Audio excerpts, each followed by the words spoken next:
everybody. How is everybody doing? You are chiming into the live stream of Chicago Talk.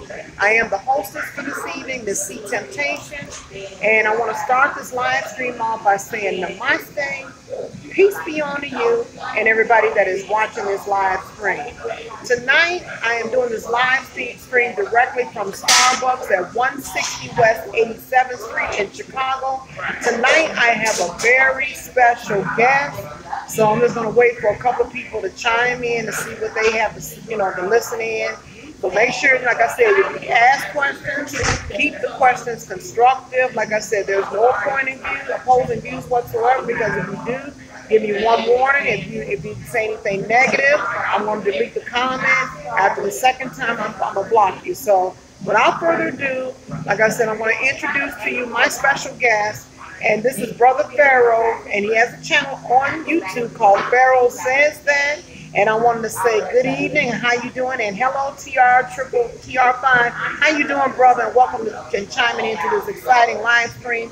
And we're going to talk about Black history. So say hello to the family, sir. Hey, y'all. You know how we do, right? Hey. All right, we're going to get it cracking, all right? That's Here we go. All righty. Yeah, I thought that the screen would have been a little bit wider, but I guess not, so we just had to do the best we can. But it's okay, though.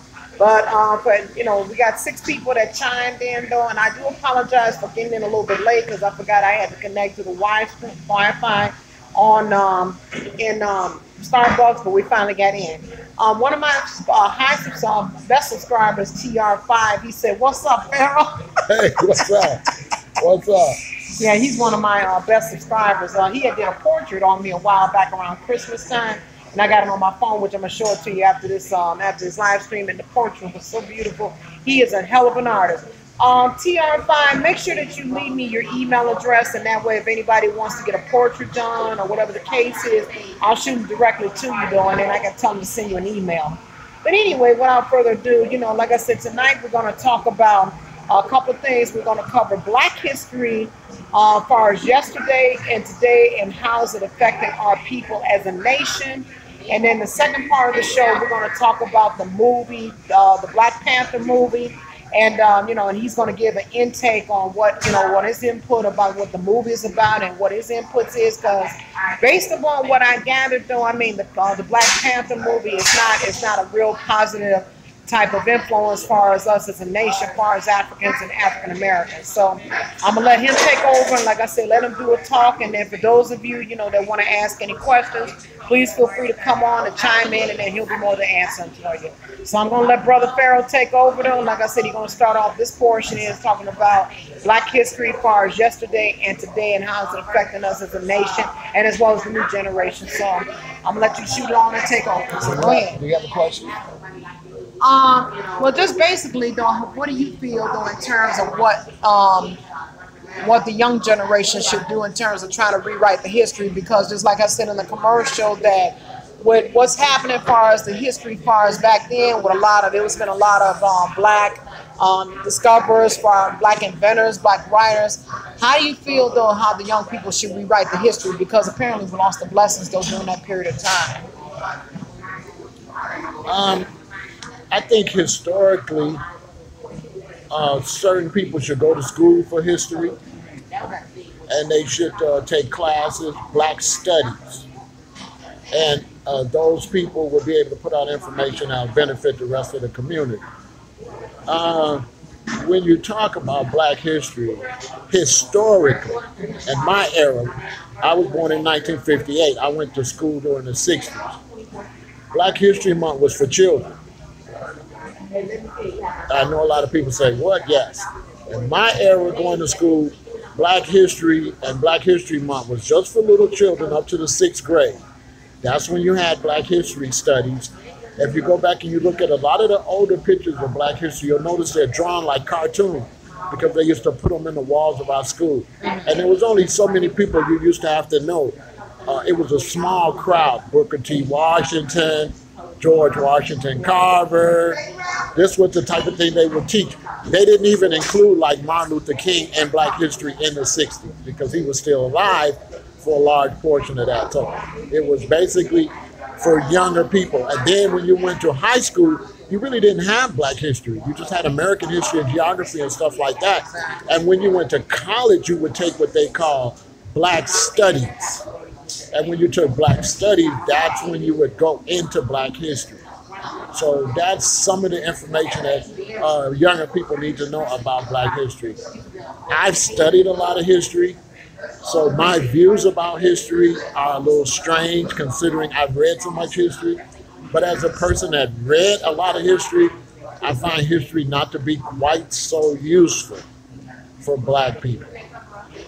And the reason I say that is because we're studying history and we're studying from the aspect of who did what and who did what and who did what.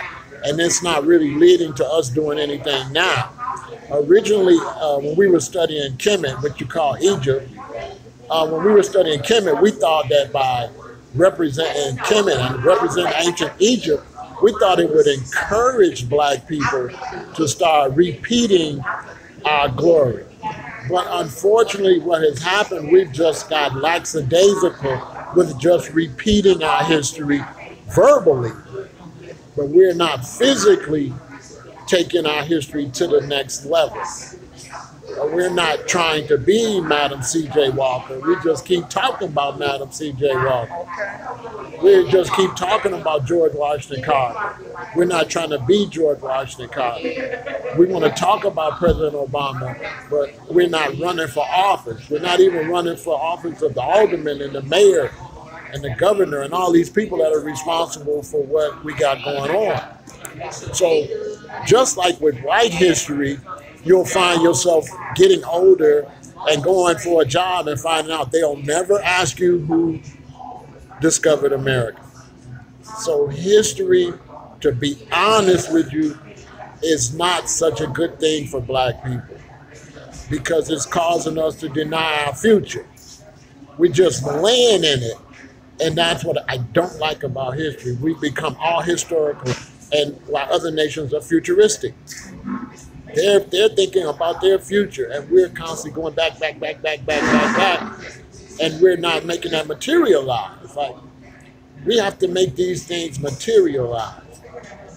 And in some ways, history can be inspiring if it inspires you to actually do something.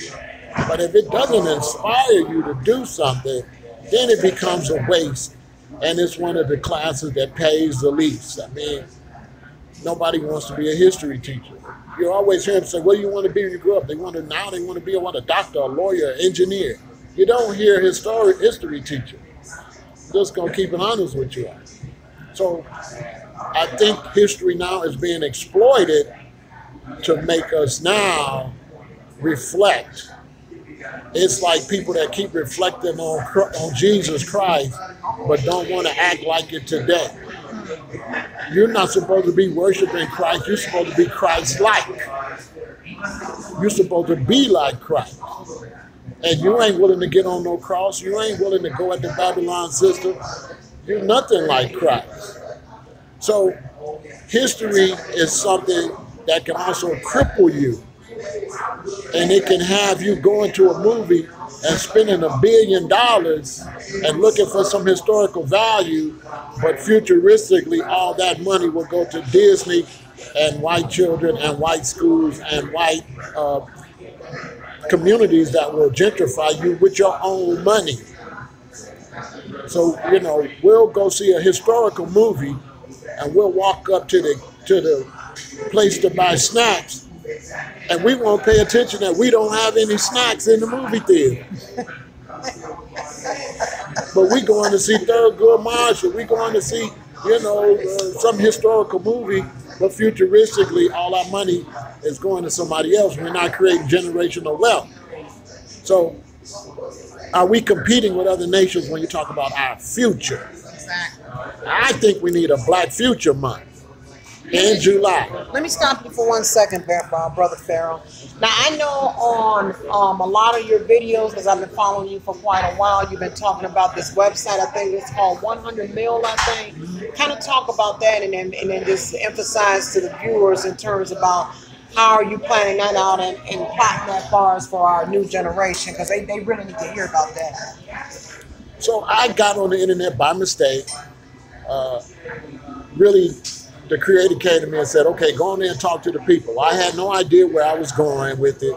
And I just started talking about things, how we used to see it as a conscious black man in the late 70s through the 80s.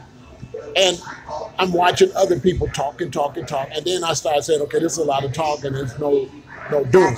So let me go and do. So the creator comes to me and says, I want you to go and I want you to raise $100 million for black people. I'm like, what?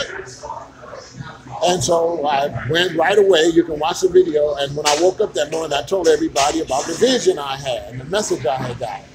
And so I started this campaign for black people to raise $100 million. No business plan whatsoever, because I'm not trying to start a business. I'm trying to start a new thing for black people where we have a way to raise money. Our own like Red Cross, but only it won't just be used for disasters. It will be used for businesses, for our children to go to school and stuff like that. So I'm trying to be one of the first people in American history to start a way where black people have our own way we can send in money. And after I came up with this idea, the Black Panther movie came out, and I realized we were going to spend $1 billion. And so I'm using the psychology that if we could spend $360 billion on entertainment, $360 billion, we're spending $1.8 trillion every year. We should be able to take $1 or $2 and send it to raise money for ourselves, because there's 48 million of us.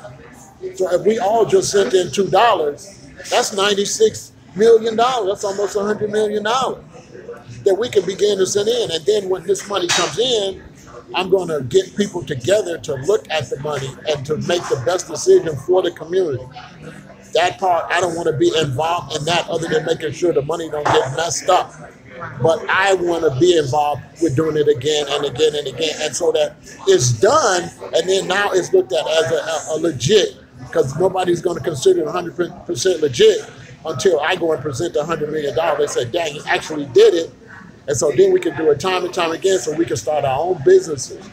You know, if we start a major business, that major business can start a lot of smaller businesses. And so what I'm promoting goes with the video that the sister's shooting, because I'm trying to push our future. I'm saying, look, it's time for black people. It's time for us to compete. It's time for us to put on our big boy and our big girl dress and our big boy pants. And it's time for us to get out here and start competing with Apple, with Samsung, with Ford, with Chevy. It's enough, too much, you know, okay, all right, we're in some movies, that's great. But look, come on, let's turn it up. Let's become competitive and say, listen, I don't want to keep talking on their phone. I don't want to keep talking on a phone made from Asia. I want to talk on my phone. I think my son can develop a video a machine, you know, a gaming machine, a video game unit that's just as good as PlayStation and Nintendo. Where is our game unit?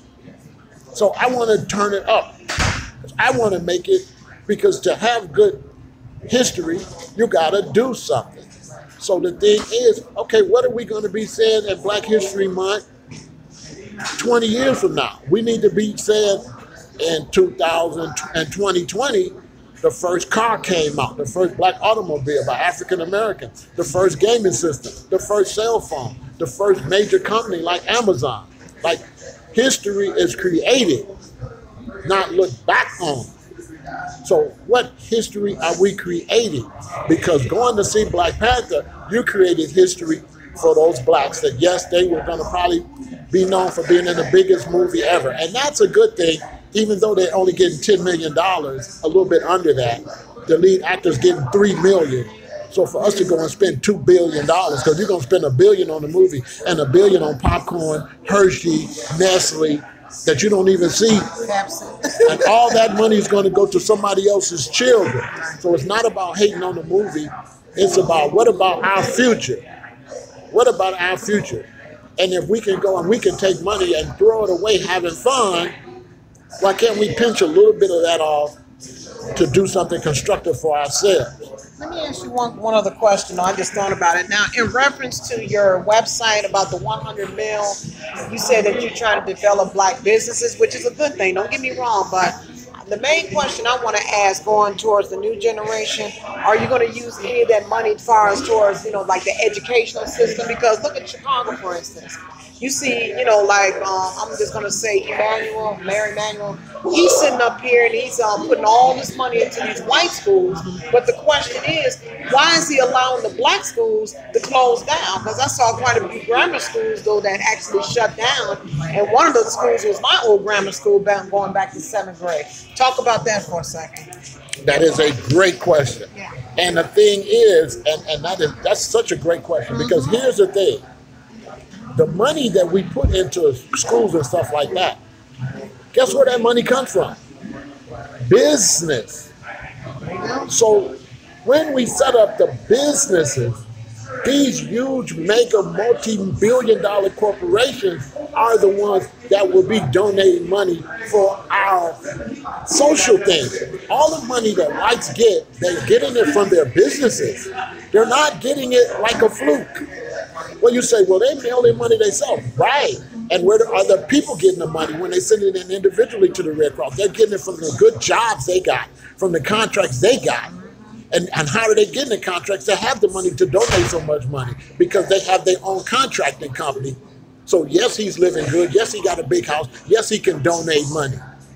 So all of everything that we want is only going to come from business. I had a person say to me, they said, brother, because I said we need businesses instead of organizations. And they said, brother, but we need organizations. But I had to let them know, organizations are funded by businesses. Businesses fund organizations. Organizations take their donation from businesses. So why is it going to take us so long to raise $100 million? Because we don't have an Amazon, because we don't have a Ford, because we don't have a Chevy, or we'd have the $100 million already. But we got to do it $1 at a time so that we can build these corporations that will make taxes go up in our neighborhood, that will make our schools competitive. The white schools are better than our schools because more tax dollars are going to their schools. They own much of the property that we're renting, and when you pay rent, that money goes to if somebody living somewhere else, and that money goes to their schools. It doesn't go to the school in the area where you live. See, and then when you're paying property taxes and you're paying the mayor's salary and the governor's salary and all these senators and congressmen's salary, of course they're going to live better than you. Of course everybody at Disney is going to live better than your children because you're going to go see a black movie and you're going to make sure that that money goes to white children. So we got to start looking at the end goal. We have to be the major shareholders. We got to get the most of the money. And people got mad when I criticized the movie. But look at Disney, so they're going to donate $1 million. Oh, isn't that sweet? You're going to give us $1 million out of $1 billion? Like, are you kidding me? You're going to give us $1 million out of $1 billion. People don't know what $1 million is to $1 billion. That's nothing. They're supposed to at least spend $100 million, $200 million. But it's not about you. It's about exploiting your history. And this is what Black Panther did. That's what I'm talking about history. They pimped us. They pimped our desire to know some history and used it to exploit us. I had a desire to know history. And it's good if you have a desire to know history. But did I just sit back and do history? No. What did I do? I started selling the history. I started selling the Malcolm X t-shirt, the Marcus Garvey t-shirt. This was a whole new industry in the 80s. And I went and I started working for myself so that I could really be this black proud person and I wouldn't have to bow my head and tuck my tail to go work for somebody else. So this is the whole thing. So if you get a chance, check out the website, www.100mill.com. That's 100mill.com. You can donate, and it could be $1, $2. We're going to get there. We're going to make it happen because I'm going to show the contrast of how much money we spend having fun and what do we get back out of it. Let me ask you this now, in terms of how can the viewers, contact you directly for more information about the website, or if they just have general questions, how would they be able to reach out to you?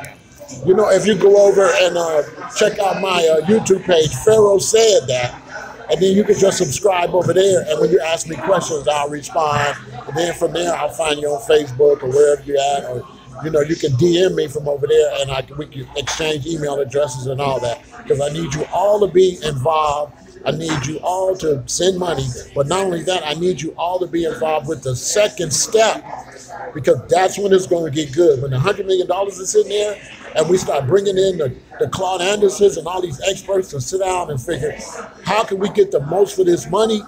We're going to need a lot of you business people, you business professionals.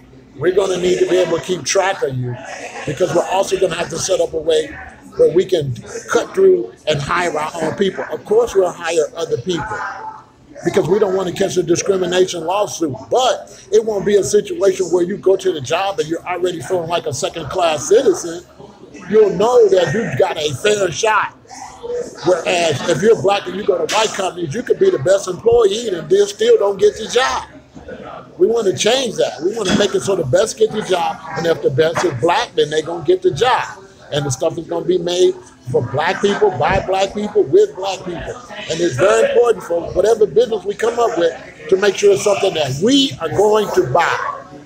So it's a lot to this campaign. Because not only we got to learn how to buy black too. It ain't going to do no good for us to come up with a company and don't nobody buy it. So I'm looking for the type of company where we can actually go buy the goods ourselves and make the company blow up. And I'm looking for something that's going to have a lot of employees. Those are going to be the things we're going to need in order to decide this is a business. It's got to be able to hire a lot of people. We got to see where it could be in Los Angeles, Philadelphia. It's got to be something to be set up.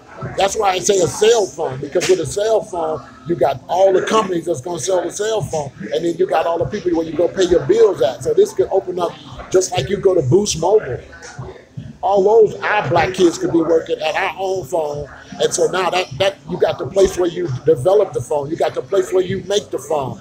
You got the places where you distribute the phone, you know, the shipping company. Then you got the places where people pay their bills. So this creates a lot of jobs. And you know, let me ask you this now. I mean, and I think this is a brilliant idea as far as like developing businesses in the black community. Now, you see like a lot of businesses now, especially in Chicago. You see a lot of churches. You see a lot of chicken-owned places, beauty salons, barbershop. What type of vision do you have in terms of as far as seeing what type of other businesses outside of that circle do you see, you know, developing? Is it like accounting firms or car industries? Talk to us. Depending on the business, but we know for sure there'll be people that have to do the maintenance, have to do the cleaning. That's another black business. There'll be people that have to do the security. Right. That's another black business. There'll be people that have to do the shipping. That's another black business. So off of one major business, and so it won't be about creating business in the black neighborhood, because I'm trying to do something like huge, like Amazon. So we'll be needing like the post office downtown Chicago, that building that's for sale. Like, I'm talking like dreaming to the stars. So we need a big facility. But that big facility, and with people having more jobs, that creates smaller businesses when you come back into the community. If you're not making money, how could you feed the businesses in your community?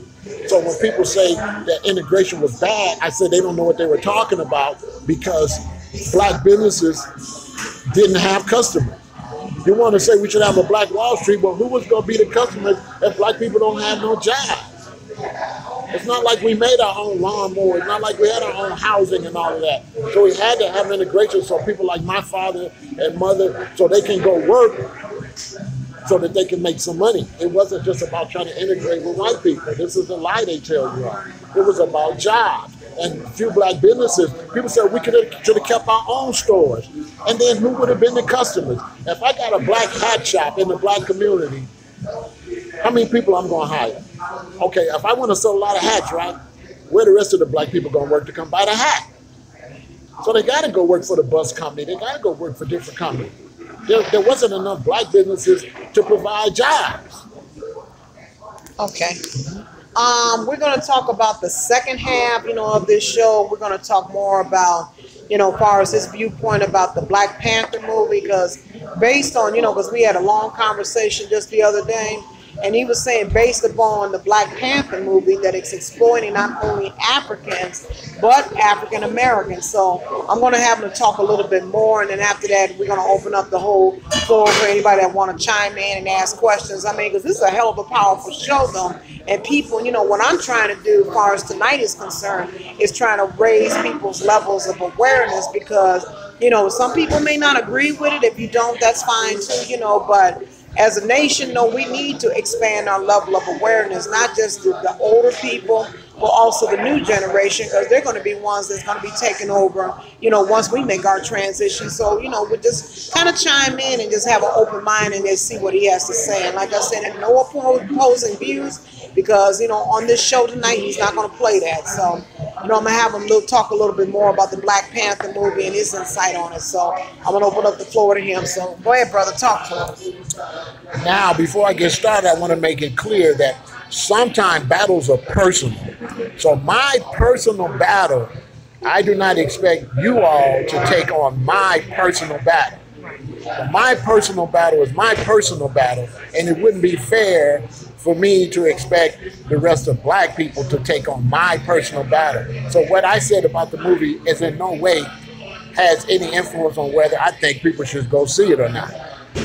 You have to understand before I talk that I first got exposed to the movie. I went to a trailer, and the trailer for the movie, it had a song by Gil Scott-Heron that said the revolution will not be televised. Well, I was furious because I grew up in high school listening to Gil Scott-Heron. It's one of the people that inspired me to be pro-black, and I was just in high school. And we only had a couple, The Last Poets and Gil Scott-Heron. Later, you had Public Enemy and all these people, but in my day in high school, we only had those two that I can remember. So I didn't like a song, The Revolution Should Not Be Televised, being televised. I knew right then it was a sneak diss. Okay, I knew the movie was by Marvel. I did some research, find out it was by Disney. Well, I went to war because Disney is a company that has, in my childhood, has degraded me. Disney always had us as jigaboos, as crows, as sambos. All you got to do is go Google Disney racism, and the pictures are going to pop up. So Hollywood, for many years, has portrayed black people as criminals, as crooks, as less than human. And we're in a bad situation because of what they did in the 30s, 40s, 50s, 60s, and 70s. So for me to turn around now because you come out with a movie and get a bunch of black people, that don't mean nothing to me, because this brother's still in prison based off of the image that you put out there that caused him to be racially profiled and mistreated. So I'm not so quick to forgive Disney, whereas a young person didn't have to grow up. If you're younger, you didn't have to grow up with Disney jigabooing you on TV. So you're not going to be able, that's why I say it's my own war. You're not going to be able to have a personal vendetta against Disney like me. See? But here's how powerful the creator is. Everything you do, you're either going to get it from the devil or God. Real talk. So I know this is the creator telling me because it's something positive. Okay? Because you know damn well the creator don't like no motherfucking, excuse my language, Disney. Okay? But anyway, hello. We know Jesus don't like Disney. Hello. But here we go. So the movie comes out. I say, I'm not going to see it. I'm not going to see it. I'm not going to see it. I'm proven 100% right. What's the moral of the movie? First, my son, he watches it on the internet. He says it starts out with some little boys at a basketball court. They're not even shooting on the basketball court. They're shooting in some crates. Anytime I see black people automatically with a basketball, that's racism. We do more than shoot basketball. Then the first scene is this supposed to be these prince from Wakanda or whatever. They're in this building. They finna have a sticker. They finna do a sticker. This is the first imagery they put out. Well, they know that you're going to be so much anticipating when it gets to the good part of the movie. This is the time to put that in there.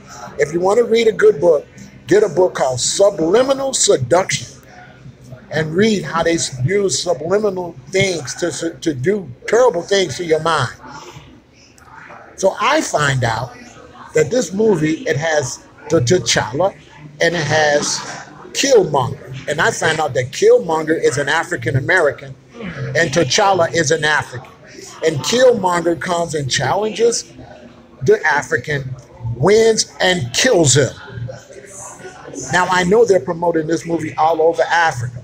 Psychologically, if you think as a psychologist, what are the Africans in Africa thinking when an African American comes to Wakanda in Africa and kill one of their own? Not good. I'm going to show you how powerful they do. Not only that, they have the Africans say, no, no, no, this African American cannot be our leader, even though their king agreed to the battle. But whatever. So now they're willing to go against their tradition because guess what? They don't want, if you're from America, you ain't good enough to go to Africa and be no ruler. Basically, that's what the movie's saying. So look how slick they are. They bring him back from the dead. Here we go with make-believe. It's not like make-believe. Because mean your son go out and kill somebody, but your son don't realize they ain't coming back. Anyway, so guess what? The African kills the African American. So now the African Americans are team Killmonger. So basically, if you think about it, in the movie The Black Panther, we basically killed each other. The bottom line of the movie is the African American killed the African, and the African killed the African American, which is something else. Let me intervene. Let me just ask you this one question. Like I said, because I never saw the movie, but you know, how would you feel? How do you feel though when they came out with this movie? It's amazing. Out of all the months of the year, they came out with this movie during the month of February, which is Black History Month, you know, and that's kind of like based upon what you're describing. That's like insulting the black people's intelligence. I mean, and it's really sad. Talk to me more about that. That goes back to my original war. When I seen them using Gil Scott-Heron militant music, I knew he wouldn't appreciate that. Because the song said the revolution will not be brought to you by white people. They didn't play that part of the song. And Disney and Marvel are white people. So that song shouldn't have been brought to you by white people, but whatever. But the thing is this, that's when my eye opened up and I seen they was exploiting our history. I started noticing they got him sitting in a chair like UEP Newton. I started noticing that they were using all different type of things that were similar to our real history, even the name of Black Panther, that they are lying on Google and said that the cartoon came out before the organization. But the truth is that there was a group of black people that were some activists in the South, and they were going against some whites down there, and the whites, their emblem was a white rooster, and these blacks used the emblem of a Black Panther, and they were so disturbed that these black activists used the Black Panther. This is like 63 or 64, that it made the news that these blacks used this Black Panther. So we was using the Black Panther before this white guy went and took it and made the movie, and further made the cartoon. Furthermore, when they first made the Black Panther cartoon, he had a half of a mask on, and the bottom of his face you could see was black, and white people didn't like that, so that's why he got a full mask now. Just so you don't know, that they wouldn't even portray him as a black man. But I seen that, okay, this is coming out Black History Month. You're using the revolution will not be televised. You're talking about this is revolutionary. You're trying to exploit. You're trying to use our children and exploit our plight and exploit our struggle. And you got this man sitting in a chair like UEP Newton, but in the movie he comes back alive and he just acting he's still alive. UEP Newton is dead. Fred Hampton is dead. Assata Shakur is on the run for her life. Another brother just got out the other day, or finna get out. He's been doing 43 years in solitary confinement. So all these Panthers is dead, running for their life, and here they got black people doing Black History Month, going to some make-believe stuff. And if you look at the situation and you go back and you go on any social media, you're gonna see that the real Black Panthers didn't get no promotion during Black history. They basically have erased us, used it to erase our history. And when your little children go search Black Panther, a cartoon gonna come up and a fake Wakanda gonna come up, right? Real talk. It's genius. They not stupid. And so I knew I said, ain't nobody that been hating you for years gonna do nothing for you. Y'all need to get that through your head. So if Trump get out of office and 20 years from now he decide to make y'all a movie, you can go if you want to, because if the same dog that bites you in the morning will bite you in the evening. And that's really sad, though. I mean, just for them to wipe out our history like that. And going back to what I said earlier, we have a whole bunch of history, you know, from inventors to writers to, you know, everything. I mean, we pretty much lost our blessings, though, throughout this history, you know. And then plus when they brought in this, you know, brought this movie in during Black History Month, I'm like, really? I mean, what, I mean, what is it? I mean, are they just trying to eliminate us as a nation? I mean, because we're part of America, we're African American, so why is it they trying to come out with this movie to try to eliminate us? I don't get it. Talk to me about that. It's very important for me to tell you because, you know, people say, brother, you all riled up. It's just a movie. Y'all listen to me. Ain't no such thing. Everything is propaganda. Do your research. Search Independent, which is like a newspaper, and search the CIA involvement with movies. And you'll find that all those big movies, the CIA comes in and gives aid and assistance. If you want to use an aircraft carrier, if you want to fly over a certain zone, you got to deal with them. And they read scripts. They worked on the Terminator and all those movies. Y'all don't know that. So if you think it's a coincidence, then in the movie, my son told me this because I didn't see it, that in the movie the guy say, I'm from the CIA. Why did they put that in the movie? So you got to understand, it ain't no such thing as just a TV show. It's not just Atlanta's Housewife. It's propaganda to show black women so that you black women don't get along. They gonna show y'all on TV fight. Show me one black reality TV show where we ain't fighting. Show me one show where we ain't fighting. Because when your kids grow up and you say Black Panther, the first thing gonna come to your son is two black men fighting in some cat suits. Let me tell you something. I'm old school and proud of it. If you would have took your son in the 80s or the 90s or 2000 and put him on a cat suit and a kitty mask and he took him out for Halloween, what they would have said he is. What they would have said your son is if he had on the cat suit and the kitty mask for Halloween. Come on, man. Keep it a billion. Come on, man. Come on, man. Just look at it. Real talk. My God. You know what I'm saying? When I was coming up, the only person that had on the cat suit was Catwoman.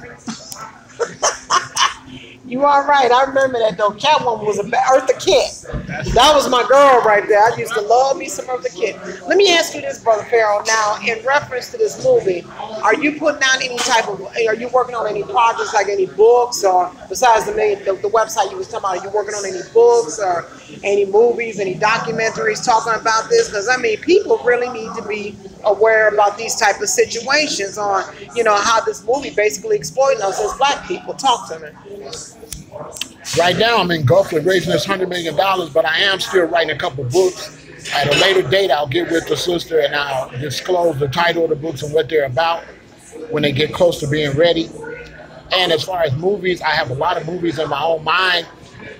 It's very important for you to understand, by me being born in 1958, I am actually the television baby.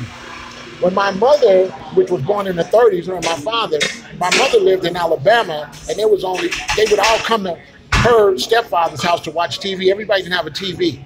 And when I was a little kid in the early 60s, the TVs were black and white, and then they went color. Everybody started getting color TV. So TV was made for my generation. All this junk food they selling you all, I am the original test baby. And so I've been watching TV when it was all white. We didn't have anything black on TV. And we fought hard to get every black show that we got. And so people got to understand, I do appreciate black actors and actresses. I do appreciate that. And artists and stuff like that. So I appreciate the black artists. So I would never disrespect the black artists that did the Black Panther.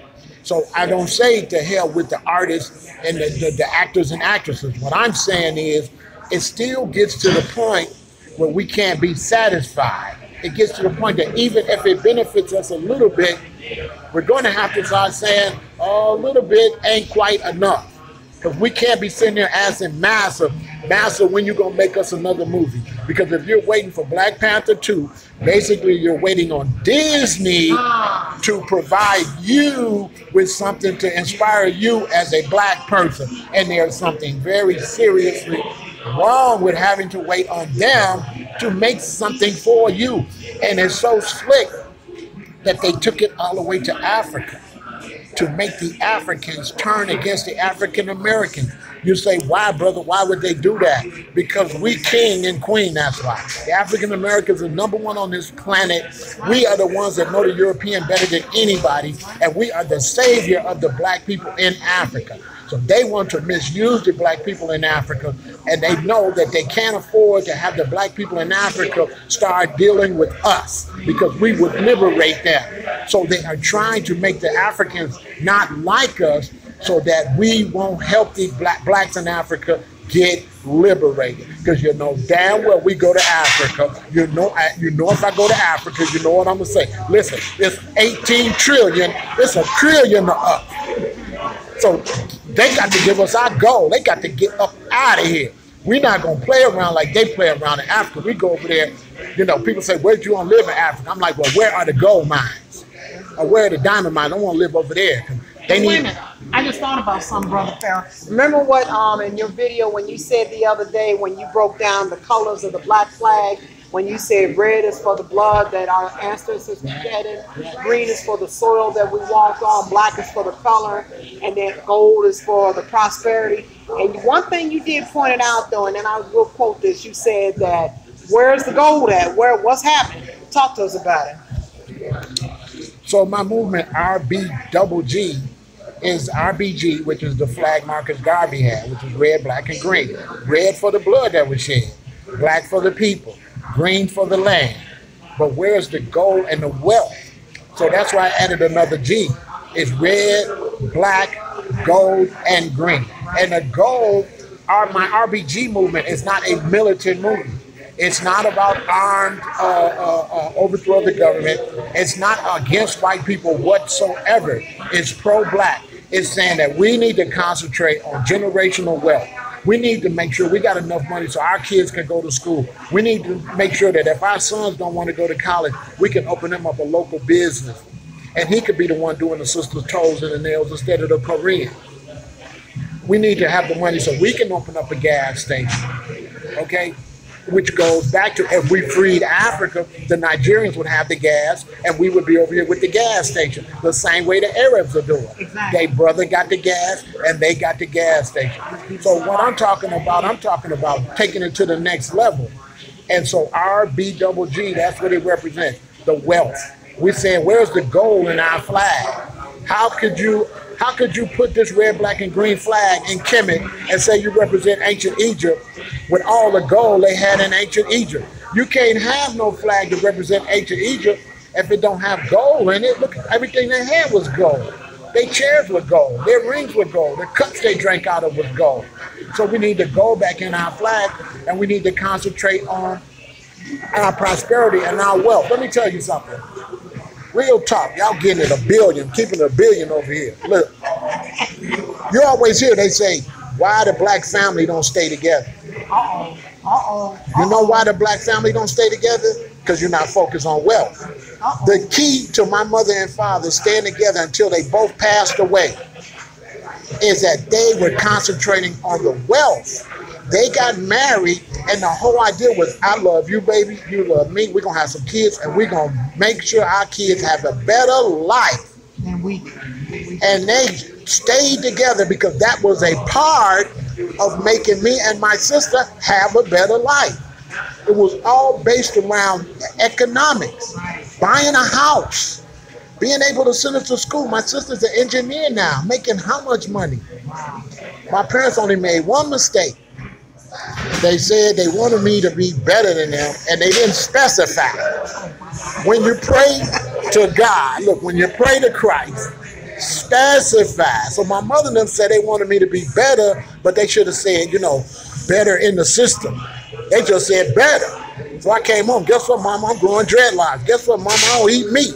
Guess what, Mama? We from Africa. They're like, oh, not that better. We meant the other better. Boy, how's everybody enjoying this live stream? Because this is getting real deep. Now, there was another question I wanted to ask you. Wait a minute. It was just on the top of my head, but I'm having a senior moment. Oh, my God. Oh, yeah, this is what I wanted to ask you.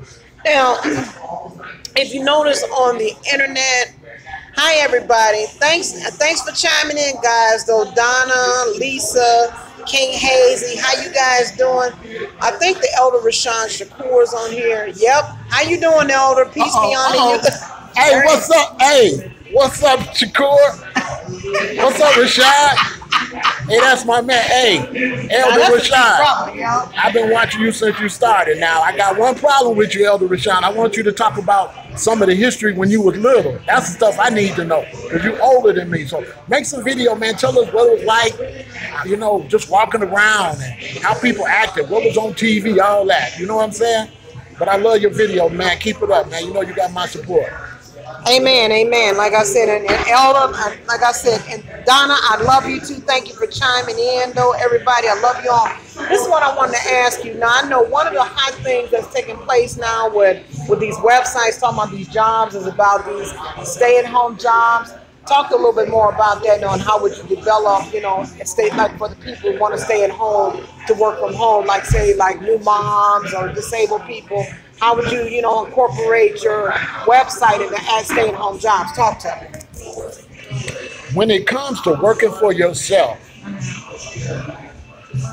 find a hole in something you already like or something that's missing in your life. This is how you make money.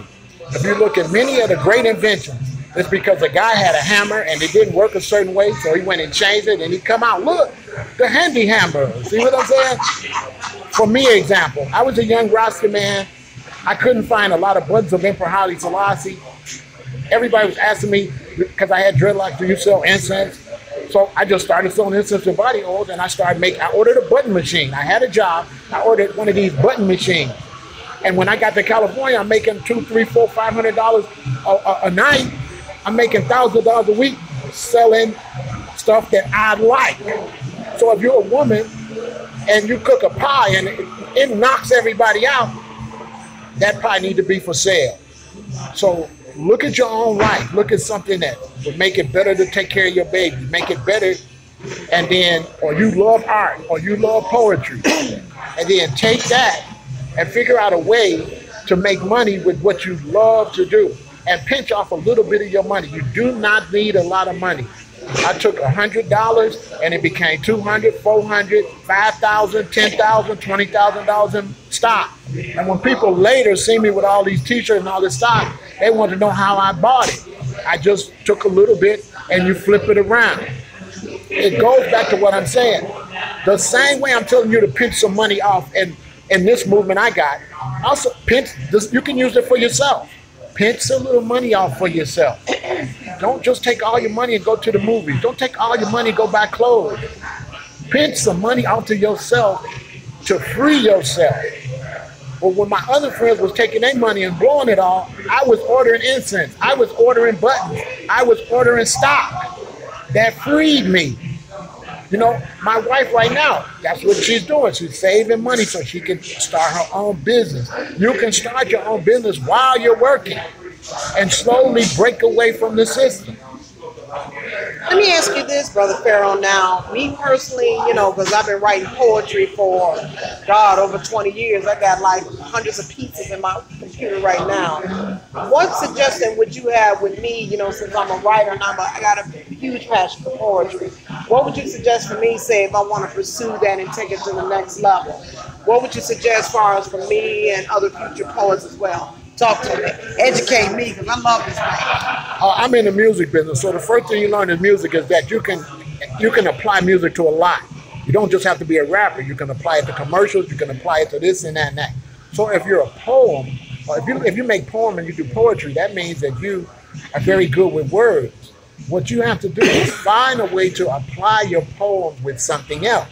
So maybe you want to do something like get an animator to draw you a cartoon series and have your poems and your writings along with that cartoon series. So what you want to do is find things you can apply your poems to. Perfect example. If you're a Christian, why are you not selling Christian stuff? Why are you not taking your poetry and applying it to your religion and then going to these big Christian conventions and stuff and getting a booth and selling it? Put that stuff on Bibles, you know, get things that look like Bibles and put your poetry on the front. Put a book out the, see, so make it applicable, you know, make it apply. So if you do, perfect example, if you do poetry, why are you not selling stuff for holidays when people are in love or for people when they get married? Why you not selling? Yeah, why you don't get into the card business? Everybody's buying anniversary cards, Christmas cards. These things are easier to get into than they want you to know. So take your poetry and apply it to something that people are buying already. You know, so if you just write a blank poem, it might not go nowhere. But if you write a poem about how great it is for your anniversary, how great it is you turned 65, how great it is you graduated from school. Now these poems become something you can sell, and you apply them to a card or you apply them to a balloon, and then you go and you work your butt off to get people to buy them and to get them in the stores. And now everybody's buying these balloons, and it's like, I like this balloon better than any other balloon. It's because you took your talent and you added it to the balloon. So find out, like, you can shorten it and put them on t-shirts. And if people read it and it's something they like, they're gonna buy it. And you could be going to all these fairs where they have book fairs and they have all type of stuff, and you could be going out there selling your t-shirts and selling your poetry for readers. Readers will buy it, but you have to manufacture it and have it packaged and ready to sell. Okay. Now let me ask you this, family. I'm gonna ask you this one important question. Now, for those of you, you know, and like I said, and I think that this segment is very powerful, for those of you that would be interested in a part 2 in this interview as far as with Brother Pharoah, leave a comment on the bottom, or let me know, since you're on the live stream, chime in, leave a comment and let me know what you think, though. I mean, how do you feel about this interview? How do you feel about having a part 2, you know, and then learning more? Because I'm learning a lot, though, just for sitting here for the past hour, though, because this man has a lot of knowledge. He has a lot of wisdom, and his job is to try to help the people in the community, especially the new generation, because this new generation is lost. Now, let me ask you this other question now, just going, you know, this is a question for our Chicago, because I know you can feel me on this. Now, how would you feel as far as with this gun violence that's taking place, that's been all around the city, all this gun violence? What would you do in terms of, oh, I had somebody from Lisa Howard, she already gave us a vote for part 2. Okay, how would you feel about, what would you do to try to intercept this gun violence and try to bring more peace to the streets? What would you do? Would you go out there and try to march or try to talk to the people? What would you do? Talk to us. Great question. What I would do is just what I'm doing now. Get in a position where we can provide jobs, where we can have our own businesses. Okay, once we have these businesses, now we're in a position to make sure that our people can work. So we can take, you know how businesses donate money? We're going to take our money and we're going to go and get cases expunged. And we don't care how many times you've been to jail. Come down here and be at work Monday. Because if you come out of jail and then you can't get no work, what's going to stop you from being frustrated and doing more crimes? So in America, when you go do your time, they don't scratch it off. They keep it on there. So what did you do your time for when you get out and you can't get an apartment, you can't get a job? What did I do 5 years for? If you do 5 years and then you come out and now you can't get no job. You do 10 years. What did I do 10 years for? I come out, I still can't get no job. So how did I pay my debt to society when society's still holding it against me? We can't expect other people to hire our kids and say, why they out there shooting? My question is, are you going to hire them? They ain't got no choice but to shoot. You got to understand something. When you can't work in the system, you got to work in the underground. And when you work in the underground, you got to be your own police and your own security. So if I'm on the street, because I keep it $1 billion, you ask me, so I'm going to tell you the facts. If I'm on the street and I'm selling keys and I'm selling drugs, and somebody robbed me, I can't call the police. I got to go shoot them myself. Understand that. So when you push people to the streets, then you're going to always have street justice. I'm on the streets. I got a warrant. Let's take an example. I got a warrant. I'm trying to stay out of the way of the police. But dude over a couple blocks, a broken house, and stole my baby PlayStation. My baby mad as hell. They tell me, you know, Dude did it. Yeah, I'm a shooter. Why? I'm not that educated. Two, I can't call the police because they're going to come and say, well, what's your name, by the way? And I didn't call the police on you and I'm in jail. Right? Plus, the hood don't like it if I call the police because everybody in the hood doing something illegal. And it ain't just about not snitching. It's about, listen, we all illegal. Hello? So they don't want the police coming down here. So the gang violence is going to increase unless we can hire them. Let me tell you something. Real talk. When the police pull over a black man in a Mercedes-Benz, why do the police think that that man is a drug dealer? I'll tell you why. Because white people know they'll never hire your black ass to make enough money to get a Mercedes-Benz. So they know they're not going to help you live good like that. So they pull you over. You must be doing it some other kind of way because we know damn well we wouldn't hire your black ass and let you live good. So this is why they pull us over in nice cars and stuff like that because they know they would never provide the way to do it. Now, my thing is, ain't no brother gonna stand on the corner and sell no dope to get a Mercedes-Benz if I can hire him and he can get what? That's a fact. If I'm willing to train him, if I'm willing to work with him, I don't care if he don't know nothing. I'm willing to work with him and train him and get him in the company. Why? Because I need him to get in the company so that his son can grow up and then want to be something. As long as I criminalize him, I make it harder for his kids. So we got to have our own stuff so we can hire our own people. We the only ones gonna cut our own people a break. If a white boy go to prison and a black dude go to prison, the white boy gonna get out, he gonna still get a job. They gonna say he paid his debt to society, old Randy cool, he back making a lot of money. But your black son, no. So the gun violence will never stop on these streets until we can bring money. When Minister Farrakhan went out to Los Angeles, I was out there when he came. And he met with a bunch of Crips and the Bloods. And him and Jesse Jackson out there telling them to stop the violence. And they said, with all due respect, did y'all bring some jobs when you came down here? That's what they told them. So you can't go out there. I can't go out there and tell them don't shoot. Because they think is, listen, man, you got some way to pay these bills? You got some way to get this boot off my car? You got some way to pay my rent? Because I'm going to get evicted. And won't nobody hire me because I've been arrested. And every time I got arrested, it's because I've been arrested. So I had to keep doing crimes. Dudes be getting out of jail and have to sell dope to pay their lawyer. Real talk. Want to quit, but they can't quit. How they going to pay their lawyer? So we got to get in the, we the ones that got to go and help them. And if we don't help them, we're not going to help their children or their grandchildren. There you have it, people. I mean, there you have it. I mean, this is real talk from Brother Pharoah. I mean, no, hey, straight talk, no chaser. What can I say? What time is it now? Okay, 7:16. Right. Okay, I'm down for some Pharoah anytime, Joe. All right, Joe. What's going on with you? I see you out there, my brother. Yeah, but this thing is lit. Okay, so if anybody, okay, I got one vote for part 2. So if anybody is interested in a part 2 of this interview with Pharoah, give me a hell to the yes. Let me know if you're interested in a part 2 with your girl, C Temptation, conducting a second interview with Brother Pharoah himself, because he is dropping a hell of a lot of knowledge to us, and it might, you know, make us better as a whole. We got a 2-vote. Kimsey said, hell yes. So if anybody, like I said, anybody step up, if anybody very interested, I would definitely 3. Okay. I love you, TR5. I see you out there, my brother. Thank you very much for the support from C Temptation.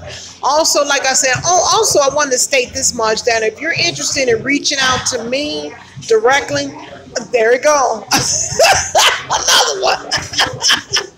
What's up? I see you out there, Yolanda. That's right. Okay. So for those of you who are interested in terms of to reaching out to me directly, you can reach out to me at charris7102@gmail.com. charris7102@gmail.com. Oh, and also with next month, as far as the anniversary special, I might invite you back though for that. I want to get some ideas in terms about what we can do as far as the anniversary show is concerned, because the 1-year anniversary of Chicago Talk is approaching us as well, though. So if anybody has any suggestions or any questions, any concerns, or what have you, just reach out to me by email, or you could drop a comment right there in the comment section. And it's very important though to share and subscribe as well. There was another question I wanted to ask. Give me 1 second. I'm just trying to think things at random. Now, are you going to continue, though, to share this information, with everybody throughout social media and as well as Chicago in terms about this movement is concerned? Because it's really important, that Black people really do need to wake up and see the light the way how it is, though, because when you, and I'm not trying to sound like a racist or anything like that, but in the same breath, if you're talking about far as the opposition is concerned, they give, and I'm just going to keep it out there and keep it 1,000 on this one, they give less than 0 fucks about us in terms about trying to progress, try to build our businesses, get more education. And that's the main thing, though, because without education, there's no way in the hell that we could be able to go any further. Talk to me about that. Yes, we're going to keep it going. And the thing about whites is this. Let's say I'm a white man, and my sister work at a factory, and she said we got some openings in the factory. Am I going to drive in a Black neighborhood and try to find one of y'all? No. I'm going to say, well, Timmy need a job. Bobby got a job. So it's not like they're going out of their way not to help you. They're just helping their own. So this is why a lot of white people have problems with us, because they're like, why y'all don't help y'all own? They look at us like we ain't taking advantage of the situation, and then we want to blame them. We're blaming them for us not doing nothing. You have people out here talking about revolution and all type of stuff. How can you get mad when you haven't tried everything?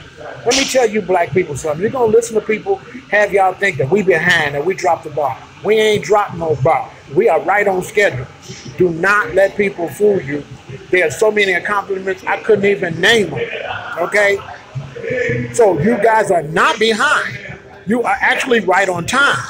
So what I'm bringing to you is not like we should have been did it, because we couldn't have been did it because we didn't have Instagram. We didn't have Twitter. Now we got the means to go to the next level. So let's use it in social media to save our money. But I'm telling all you Black people, don't feel down on yourself. Black people have always moved forward. We ain't never went backwards. And you got people saying that Black people got messed up because of Christianity and Jesus Christ. How you gonna say that them believers Jesus Christ messed them up when they survived? My grandmother survived, so I ain't gonna question her belief in her Jesus Christ. But my Black ass might not have been here if it wasn't for her Jesus. I don't know. All I know is it worked. Whatever they was praying, I'm here. So that shit worked, okay? So, hey, God know what you're trying to say. So people say, well, his name wasn't Jesus. God don't care. All he knows is he's God. He know what you're saying, okay? So no matter who God is or what God got going on, if you're trying to find God, God gonna always respect you. So to all my Black Christians out there, God gonna always love you and respect you, because God see your heart. He know you trying to find God. You at church on Sunday. You ain't breaking in my house. That's why I love Black Christians, because they don't break in my house. So you all feel proud of yourself. You've done a lot. I'm not bashing you. What I'm doing is pushing you, saying you did a lot. Okay, I want you to do more. And you don't forget what I'm saying, because when you live your life out, how long you going to be satisfied with them telling you this is the first Black movie? You're going to get to the point where you're like, listen, and I lived in California. There's 5 studios, okay, Universal and a couple of others. And if you piss off one, none of them will hire you. And when it's time for, they have these movies and the Black women come, Nia Long and all of them come for one movie role, and only one sister get it, and the rest of them don't get it and don't get no work. How many Black men went for the part, T'Challa, and didn't get it, and might not get no work for how many years? So when you turn on the TV and see these Black actors doing commercials, that's because they broke. That's because we don't have the means to hire our own. We have to hire our own. It ain't no getting around that. We can't keep having babies but not having nowhere to hire them. Who gonna hire my grandbabies? Simple, just like that. Let me ask you this now. Now, I remember going back in the history about the Honorable Elijah Muhammad. Back during that time, though, I mean, he was teaching people about starting their own businesses, that we have to separate from the opposition. And it feels like that you're kind of like continuing his legacy as far as with that. Talk to us more about that, because that's really important. Elijah Muhammad and those brothers, they was about separation. At a time when America wasn't quite as technological and advanced. Many of their teachers now are not applicable because if you got somebody that's messing you up when they only got old shotguns, how you gonna get free after they make high-tech machine guns? So they have gotten more of a foot on our neck. So many of the ideas we had in the 50s and the 60s won't work. They would have only worked then. So now we have to take a new approach. It's not about separating. You see, you got to look at it like this. Whites don't have to they don't have to say, raise money for white people. They just do it. It doesn't have no name to it, so you never look at it like that. They don't have to say it's white TV. You just turn on TV and turn the channel, and it's just all white people on there. They don't call it white TV. And when you go try to get alternative, you call it black. So what we got to do is we have just got to do for ourselves. It's real simple. And there's so many parts of this because guess what that means? If you're going to do for yourself, that means you can't fight each other. Now, I got an idea I want to bring to the hood called hood factories. I hate to put my ideas out here, but what the heck? It's called hood factories. It's addressing the hood and the shooting. What I want to do is but we got to have money first. Without the money, nobody going to listen to me. I can't take a meeting with the mayor unless there's money sitting there. If the money's sitting there, I can go to the mayor and say, look, we want to buy up all these abandoned houses in the black community, and we want to turn them into house factories, cottage industry. And then we want to get these contracts to make these clothes and all this stuff instead of sending it to foreign countries for cheap slave labor. So there's many things we can do ourselves, but we have to have the money sitting there in order to take care of ourselves. And without the money, without the bank, what can we do? And people can say whatever they ever say, but nobody else ever did it for you. No bank ain't gave us the money. No rich people don't give us no money. These people, the brother that played T'Challa, he gonna make $3 million. Well, a lot of that money is gonna go to buy a Jaguar, gonna go to buy a Lexus, all that money gonna go to white people, and all the other money gonna go to white people. Why? Because we don't have our own car. We don't have our own stuff to spend our money with our own selves. And the key to that is if I'm going to go and have these hood factories and if they put these brothers to work, the first thing they got to realize is how you going to work together if you're gangbanging against each other. How you going to go work in the factory if you hate each other. How you going to go work when you arguing because you a Hebrew and he a Muslim. So in order for us to compete with white people, we got to act like white people. You don't see them in their job arguing who's the Polish and who's German. They don't care. That's why Trump is friends with Putin. Because as far as they're concerned, y'all calling them Russian in America. But as far as they're concerned, they are white. There you have it, people. I mean, keeping it a billion on this. Okay, we got about another 30 minutes. So, let me ask you this question. I mean, what type of message would you put out, like say to the high school kids, that's possibly, might discover us and might watch us? What kind of message that you would put to, that you would put out there to the high school black kids and as well as to the college kids? I'm gonna let him talk though because I gotta take one little slight intermission. So I'm gonna let him take it over a few minutes. I'll be right back. Go ahead, brother. Right back. Okay, to the kids, you make sure your kids watch this. To you young kids in high school, I know it's not like when I went to high school. You want to create generational wealth. And the best way to create generational wealth is to not have a large debt when you go to school. So you young kids go to school, get all A's. If you get a B, make it because don't make it because you wasn't trying hard. Get all A's. You can get this app called Scholly. I think it's SCHOLLY. And all you parents get Scholly and then have your children apply for scholarships because you can go to school for free. My daughter's a freshman. She's going to school for medical, and me and my wife don't have to pay a dime. Why? Because we punched it in her head to get all A's. Now, if you're a young black person and you're going to high school, take all of the hardest classes. Take engineering, take all the hardest math classes, take all the hardest science classes, get on the robotics team. So now when they look at your resume, when you apply for colleges, they're going to see that you're in some of the top classes. It doesn't matter if you want to take robotics. My daughter, the first year, she hated robotics. She wanted to quit the robotics. I said, stick in there. Second year, I couldn't get her out of robotics if my life depended on it. She loved it. That's another thing. Make them stick with it. Children don't know what they like, and you're the parents. Don't let them grow up and hate you for not making them do what's right. Make them do what's right because that's what you're the parent for. You're not there to be their friend. You're there to tell them the facts and make them do what's right until their mind get mature enough to know that it's right. You're not going to ask nobody immature what they want to do. So for the parents, make sure your children know to get all A's. If they not getting all A's and B's and doing good, don't buy them no gym shoes. Don't buy them all that stuff if their grades ain't matching that. Let them know, listen, I'm not buying you no car because you're getting D's and F's. You're going to have a bus pass. So get your ass on the bus. If you want, like I tell rappers all the time, I ask rappers, I say, when your music come out, what do you want to buy? Someone be like, I want to buy a Bentley. I want to buy a Maybach. And I ask them, are you doing Bentley work? Are you doing Mercedes-Benz work? Are you doing Maybach work? Let your children know they're going to reap what they sow. And if they work, they're going to get what they work for. High school ain't important. High school is one of the wackest periods in your life. You ain't old enough to be grown, and you don't want to be no baby no more. The best part in your life is when you're a little kid and they buy you a toy and you think it's the greatest thing ever. High school is the worst. College is better than high school by far. And then being grown is better than high school. High school is last. If I line my life up, I'm going to take as a little baby and own up to when I like toys. Then I'm going to take college. Then I'm going to take grown. Then I'm going to take high school. High school, you ain't missing nothing. So get your work done. Lots of kids that try to have fun in high school are paying now.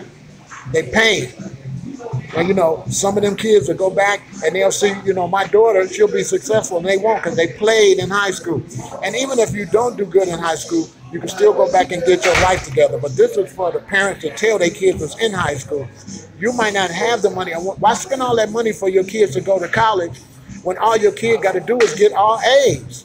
My daughter got a free ride because she got all A's. This equals money. When I went to school, I was real smart, but they wasn't giving out scholarships like that. So nobody told me to get all A's, so I didn't care. I just would get B's. I never would read or do no homework and get B's because I was real smart. That was fine with me. What did I need all A's for? But if I would have known I could have got free rides and been at school driving cars and stuff with the extra money, because some people have gotten $250,000 in scholarships. They be giving away a lot of money. The only reason my daughter didn't get more money because Bill Gates wasn't giving away that money this year that he give out all the time. So they school didn't get that money this year, but next year, and this year the kids will get it. But she went to school for free because we pumped her. Make your kids take the hardest classes. Make them take all the math, all the science, engineering classes, get on the robotics team. So when you apply to go to these colleges, they look at that. That looks good. It's instead of some kid took liberal arts and a whole bunch of nonsense. And they look at you and you took all of the topmost, hardest classes. Also, that gets your mind prepared. So now you got good comprehension skills. So now my sister, my daughter, she made the dean's list her first year in college. Why? Because it's a cakewalk. She's already been doing it 4 years. And I had to ride her neck to get her in the mood. But once she got it, she was gone. Because once they get it, all their friends be smart. If you let your kids be dumb, all their friends gonna be dumb. And if you make your kids be smart, all their friends gonna be smart. Because the smart kids don't hang out with the dumb kids. Holla. Oh, okay. Almost dropped it. Okay, I'm back, family. I'm sorry about that. I had to take a little intermission break, but there you have it, though. Like I said, that's pure knowledge from the man himself, Brother Pharoah of Pharoah said that. Definitely go check out his videos, though, on YouTube, because then also he's on Instagram and Facebook. This brother over here is really, really powerful. A lot of people need to take heed to this. Let's see. Yeah, that's what I was about to do. This one guy named Kemza, he said, tell Pharoah, thank you for this info and starting the $100 million fundraiser. There you go. Tell it like it is, Pharoah. That's from TR5. That's one of my, let's see. Joel, he said, damn straight. And Joel said, congrats to your daughter, powerful. There it is. Okay, now what we're gonna do, because we're gonna wrap this up in about a half an hour. What we're gonna do at this time, we're gonna definitely take some questions. So just pop your questions on the screen, and then I'll address them to Pharoah. Okay, King Hazy says, no doubt, Pharoah, check you in March, OG. That's That's all right. And you know something, and a lot of these, the new generation, they definitely need to learn this, because if it weren't for the old schoolers like us, then, the new schoolers would be in existence. So, if anybody is watching, they definitely need to take heed, though, to all of this powerful information that came from Brother Pharaoh, because he's been there, done that, seen and heard it, and still going at it now, though. And, and I'm really proud of him in terms of starting this movement, starting this website, the 100 million, to try to reach out to our people, to have our own, because it has been time. And I will repeat, it has been time for us to have our own, because it really pisses me off, though, in terms of how black people, and I'm not trying to downgrade this, but I'm just keeping it real on this. It really pisses me off, though, on how I see black people. They support all other businesses, like, say, with Nike, buying the new Jordans, spending $200 on the Jordans. They want to go out to these different Arab stores and buy up their food. They want to go to all, support all these other races, but they do not want to support our own. And I got a serious problem with that. Oh, it's one other thing I wanted to bring up to you, Brother Pharoah. Over the weekend, I was watching BET, and I was watching a movie, and it kind of pissed me off. I mean, I was so upset I had to switch the channel, where they were showing this black girl being whipped by this white man, and I was really, really upset about it. And I had put a post on Facebook about that and said, why is it they showing these type of movies during Black History Month? Okay, wait a minute, hold on. King Hazy, my lady wants to know if Pharaoh can touch on the Bible in great details as far as rapture. I'm going to get to that in 1 second, King Hazy. Just hold on. But, yeah, I need you to touch more about BET. And this one brother said he wanted you to touch on the Bible as great details as far as rapture. So I'm going to turn over to him and let him speak. Okay, you got the floor. Go ahead. Slave movies are shown constantly because they want to keep that in your mind, and they don't want to show you in your glory. So, and it's also a way to degrade the actors and actresses. So you got to look from the point of an actor and the actress.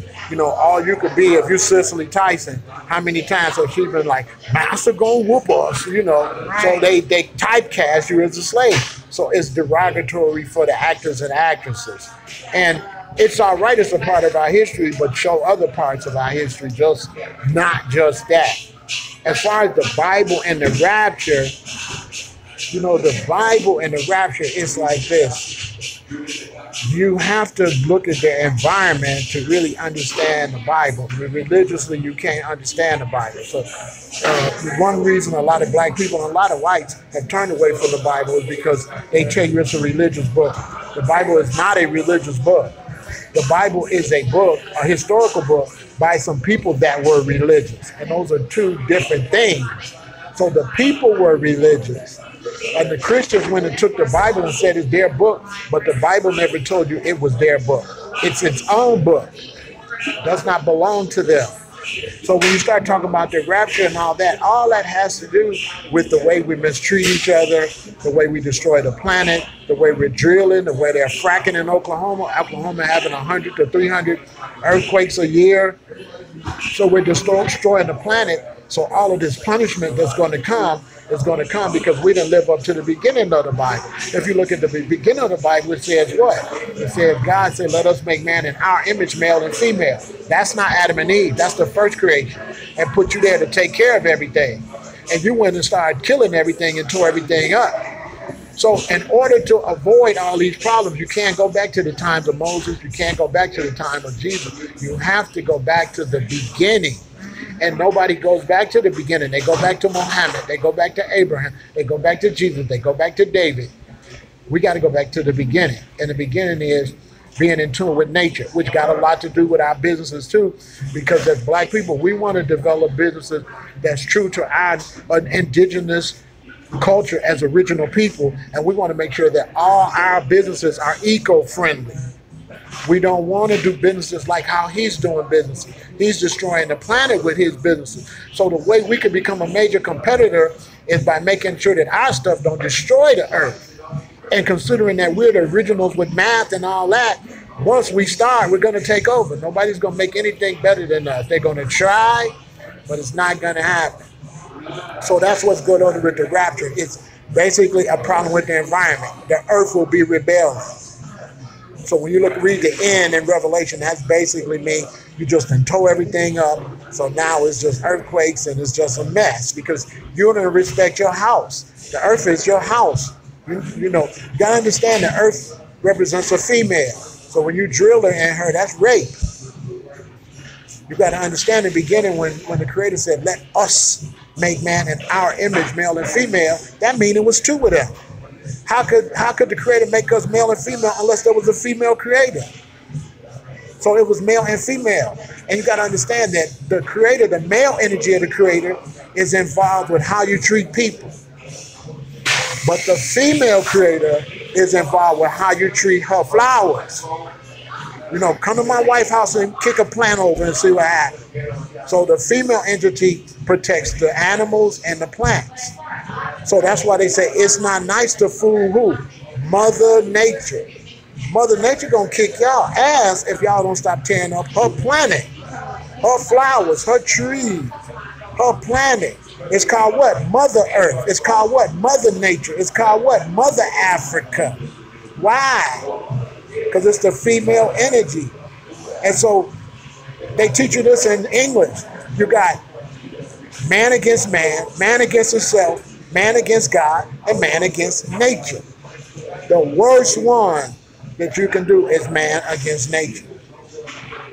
This is why I stopped being a revolutionary and became an environmentalist, because I seen that people was ruining the planet. The fact of the matter is white people do not hate black people. They do not. The rich that want to exploit the earth teach the poor to hate us, to keep the poor blind. But they did not take you out of Africa or move you or take over America because they hate you. They took it over so they could rape it. They took Africa so they could rape it, so they could rape her, so they could take all of her stuff. Okay? So it has nothing to do with you. Nobody's going to hate you and then lay and try to get a tan.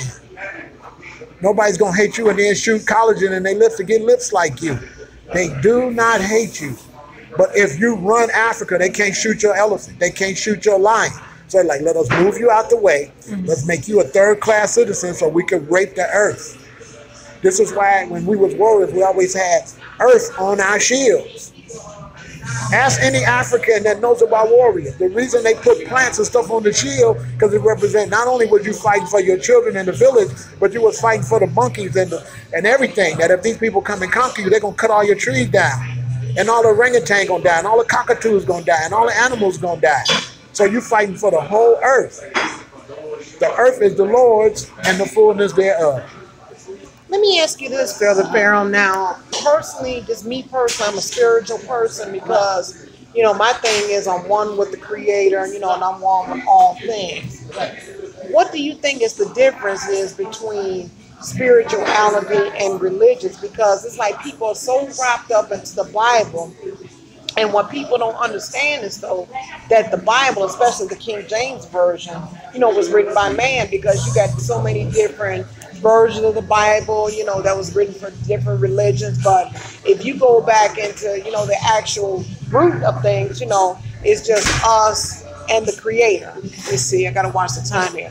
Okay, 7:41. Okay, so it's just us and the Creator. Kind of emphasize a little bit more about that and what your personal intake is about that. Religion is formed by the devil to make people have wars. So religion has nothing to do with God. If I make a video and I talk about God, all of the atheists will always debate me from a religious point of view. So what they do is they take all the lies that have been perpetrated in religion and they use them to try to hate God. How could you hate God for something that God never said? The pastor told you that. The Catholics told you that. The Muslims told you that. God never told you none of that stuff. Most of the stuff that people say they learned in church, God never said that. Okay? God never said that. Now, the reason people don't understand the Bible is because they keep making the Bible one book. You must understand that the Bible is not a book. The Bible is a collection of books. And so each book stands on its own. So you cannot read Genesis and then read the book of Mark and think they're going to match. They're not going to match because they each stand on their own.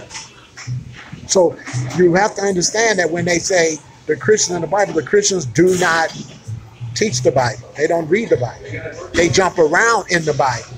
So this is why I tell black people to get away from the mentality of religion and shut all that out and sit in your house at night and read it for yourself with no religious connotation. That's when your eyes are going to be open. You take all the religion out and just read it. And until you take the religion out and read it yourself, you ain't going to learn. Like, you seriously, you cannot learn what's going on in this world without reading the Bible, because the Bible is giving you the basic history of what's going on. There's a big argument saying that the Bible was stolen from Kemet. How could the Bible be stolen from Kemet when Moses lived in Kemet and Moses was sanctioned to write it in Kemet? We the ones taught Moses all that. We the ones taught Moses the stories. So you can't say Moses stole the stories. How you going to say Moses stole something that he learned before he found out he was a Hebrew? So they want to say Jesus is stolen from Haru. All of these are lies, okay? It's not the same. But what you have to do, as long as you got a religious connotation, you'll never understand it. So when I moved to the hills of Hawaii, I read the Bible, but I didn't read it from a religious point of view. I just read it with nothing. I didn't read it trying to believe it. See, if you're trying to read it and you're looking for religious and all that, you ain't going to understand it. And the people that's against it, you could tell they didn't read it. Because if you read Proverbs, what could you say bad about Proverbs? Proverbs is all like sayings on what you should do. So when somebody say the Bible ain't no good, I know they didn't read Proverbs, because anybody read Proverbs and say this is deep. Proverbs tell you how not to borrow your money, how not to leave your wife chasing a whore, how to be a good man, how not to be a drunk. How is that bad? Who's going to make a book tell you not to be a loser and a drunk to mess you up in life? These is all lies. And the conscious community are some of the biggest liars ever, because they tell you that we was conquered by the Bible, and we was not conquered by the Bible. We was conquered by the cannon and the Gatling gun. Get your facts straight. By the time they gave you a Bible, your ass was already beat up and conquered. Didn't nobody come in no Africa with no Bibles. They came in there with Gatling guns and bullets and machine guns. They ain't coming there trying to pray to you. So these are lies. And the reason they won't tell you was conquered with the Bible, because if they tell you you was conquered with the Gatling gun, you'll come to the conclusion, maybe we need to be manufacturers. Let me tell you black people something. Unless you acknowledge your inferiority, you can never be free. The whites used to come to Africa and get beat all the time. They would go back to Europe and they acknowledge their inferiority. They say they bigger than us, they're stronger than us, they got more warrior than us, they got more spears than us, they better than us. So from that principle, they say, how can we beat them? They say, we need something to mow them down. We can't fight them their way.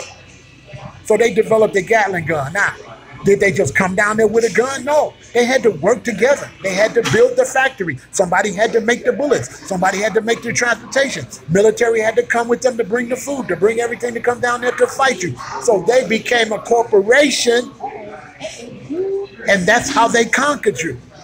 Bullets is corporate. Tanks are corporate. Aircraft carrier. All of that is a corporation. The same people that build the tanks make Jeep trucks and cars. So they beat you through work. So this is why the conscious community are a bunch of liars, couldn't ever stand with me a day in their life, because I've been doing this since '79, and most of them wasn't even born.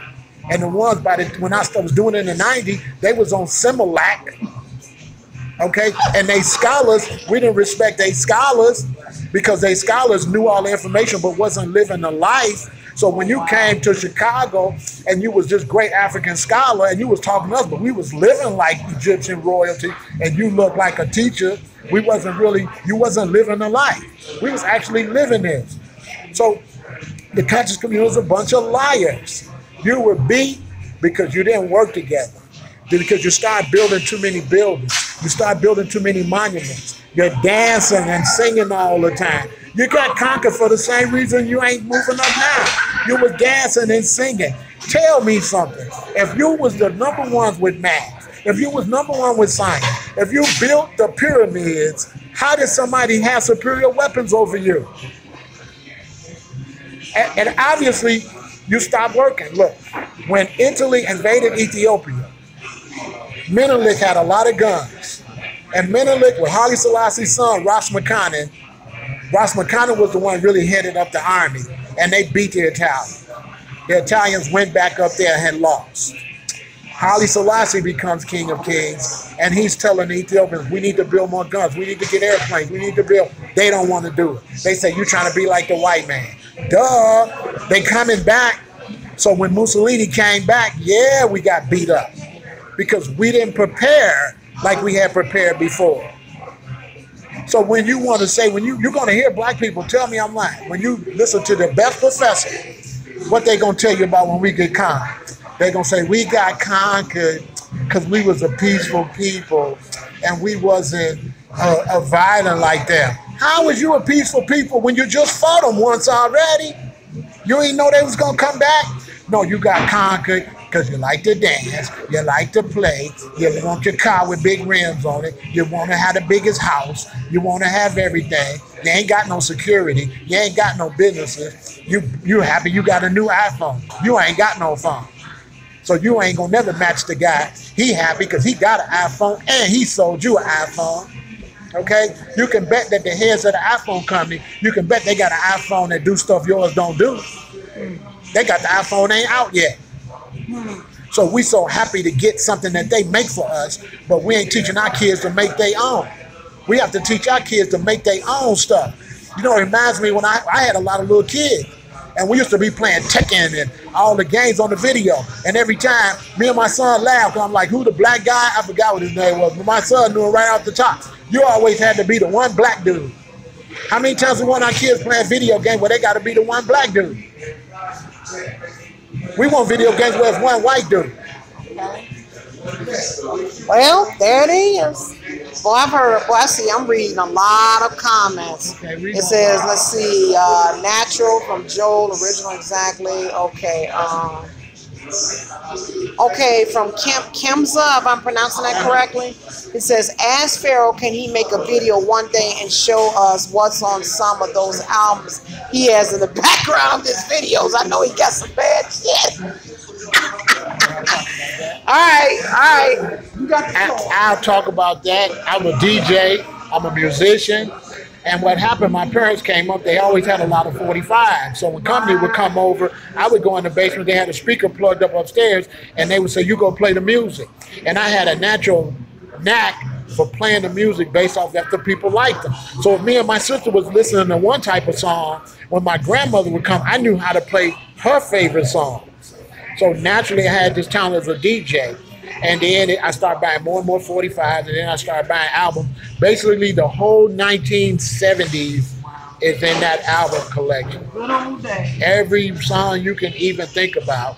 Okay, I got all those records, and that's what led me to get into the music business, because I was taking records and I was saying, you know, you can make a beat off of this record, you can make a beat off of this record. And one day my friend called me and said, turn on MTV, and I turned it on. It was Dr. Dre and Snoop Dogg. They had took a song that I had said 4 years earlier to make a beat out of, and had made nothing but a G thing. So I say, and also when I was a kid, a big record would come out, then the album would come out, and I would listen to the records, and I would put 3 crosses if it was really fast, 2 crosses if it was a little faster, 1 cross if it was kind of fast, 1 0 if it was kind of slow, 2 crosses if it was really slow, and if it was the ultimate slow, circles, and 3 circles if it was the really, really best slow record. So I can go through my record page. But when I would pick these records, I started noticing that every time the second record I picked would always be the next record the artist would release. So I started noticing I had a knack to pick the hot song. So I got tired of black people. It's the same thing going on now. I tell them black kids, listen, you don't got to wait for a white man to come give you a record deal. So I started my record label so I can come in the community and get poor black children and take them in the studio so they can make their music. Because there would be black kids that, listen, I tell the parents, listen, your son is a rapper. Stop trying to make him be something else. It's just like the sister say she a poet. Like, some of these rappers are really good, okay? I can't rap like that. So I'm like, they're a rapper. And what I would notice is parents wouldn't invest in their own children. Listen, if your son can rap, don't be sitting there talking about you don't want him getting in the rap business. You put him in the rap business. You be the manager. You be the one get him in the studio. If your daughter can sing, get her in the studio. If your son can draw, get him in art school. Invest in your children.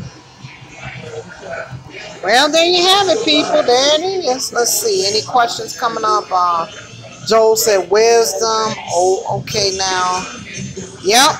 So, okay, so we got like about 7 minutes left. So does anybody, all of my subscribers that's on this channel, do you have any questions that you want to address now to Pharoah? Speak now and hold your peace. And I want to address this one question again to my subscribers. For those of you, and I repeat, for those of you that wants to see a part 2 of this live stream interview with Brother Pharoah on a future date, give me a hail to the yeah, because I'm going to tell you, my brothers and sisters, this man has a lot of knowledge. He has a lot of wisdom, and we really need to take heed to this because, you know, like I said, and look at me, I'm up in age, I'm in my 50s, and I'm learning from him. No, I mean, the man is brilliant. So, okay, I got one that says, let's ride part 2. Okay. All right, anybody else that wants to see a part 2, if you do, give me a hail to the yeah. Okay, Brother Johns. Okay, you must be new, though, but I thank you for joining us on the live stream. Brother Johns and Lisa Howe, we got a hell yeah going on. Keep them coming. If you want to see a part 2 of Brother Pharoah, give me a hell yeah. King Hazy, hell yeah. That's a 3 hell yeah. My man, he said no. Oh, he did? Yeah, come back to his donation. Oh, Pharoah said, this is going to King Hazy. He said, thank you so very much for the donation. So if those of you that wants to donate to his website, is it www.100mil.com. And you can donate, and you go over my website. I got a lot of videos on it. And I want you all to know that you're great. All your greatness is there. You are the future. So it's not about listening to what I say. It's about being like me. So you say, man, he say this, he say that. I want you to be just like me. I want you to go out there and express your views. I don't want you to let nobody back you down from your views, because if we're discussing what companies to come, I don't want you to cop out when you got a good idea. I want you to stand in there and fight for it. So the main thing I'm trying to teach you is to be like me. Start recording your history. Because the most important history, we're going to go back to the beginning now. We're talking about history. Let's take it full circle. The most important history in your life is the history that's 30 years before the day you was born and 20 years of your life. So 50 years. So that's what you make sure kids know. The 30 years before you was born and the 20 years after you was born. That is the history that pertains to them more so than 2,000, 3,000 years ago. Right. So what I'm telling you about how we lived in the 60s and the 70s, this has a building block for you. You need to know how we built up, how Bill Cosby was the only one on I Spy, how we got the show on TV with Dinah Shore, and how we got these black people on how Julia came on TV and black people went crazy to go watch Julia, how we got Flip Wilson on TV, how we kept pushing, how we got Richard Pryor on TV, how we kept pushing, how we kept pushing and pushing for black movie, for more blacks on TV, for more blacks on sports, more. And now you all got it up to the point where you're doing an all-black movie. Black Panther is doing the most numbers. So now here I come, and I'm pushing you saying, okay, now we want the movie theater. We want it all, okay? We want to be just like the rappers. We don't want no limit. One thing I can say about the rappers, they be telling y'all to go get it all. No limits. Get the biggest car. Jay-Z tried to teach y'all that. He wanted black people to see him in a car that they want you to think you can never have. So I'm not trying to criticize what y'all doing. I'm trying to push y'all because I know y'all got to live and go into the future. So what I'm saying to you now applies to you 10 years, 15 years. I want you to think about it as you go into your future. I want you to teach your kids not to be satisfied, to always excel, to go to the next level. We cannot stay and be second and third class citizens. We cannot be here and let Hispanics pass us and have better neighborhoods than us and have Hispanic stores and everything for themselves. And we've been here doing all this work and ain't got nothing. We have my mother and father, they was in Alabama. My mother went to church with the girls that was bombed in the school when they had the march. My mother went to school with James Brown when he killed the white man and went to jail. Wow. My mom and them came up. I was going to Alabama in the 60s when we had to get off the road before it got dark because they would kill us, and my grandma and everybody had guns in the car. So what I'm telling y'all is that we have pushed to get to the next level. I have seen it with my own eyes. Okay, and I want y'all to go to the next level. I'm not trying to criticize what we did. I'm trying to make y'all say it ain't enough. It ain't enough. It ain't enough. We want you want to walk into a place and know that you got an equal opportunity to get a job. You don't want to lax, and then the Asians come over here and get ahead of you. The Hispanics come over here and get ahead of you. Everybody get ahead of you because you won't work together. And you're mad, say the Mexicans don't want to work with you. Nobody's going to work with you unless you work with you. It's just like if I go to school with my sister, if I talk about my sister like a dog in front of the kids going to talk about my sister. So if we're going to fight and kill each other, why are we mad when somebody else fight and kill us? We don't want to give them the green light. So let's love each other. Let's stop being all on the internet arguing. Look at all these brothers that got websites. Brother Rashawn could tell you, I don't go on his website and talk against whatever he say, even if it's something different what I say. I don't show no public war with my brothers like that. I support all my brothers and all my people. Whatever your idea is, and I'm going to tell you something else for you internet group. Stop arguing over somebody's opinion. Your opinion is never wrong. I have people that want to tell me my opinion is wrong. It's like, how can an opinion be wrong? You're never wrong about how you see something. That's how you see it. If this sister say to me, I see something like this, how am I going to tell her she wrong? What do that mean? That she don't see it like that? She see it like that in the story.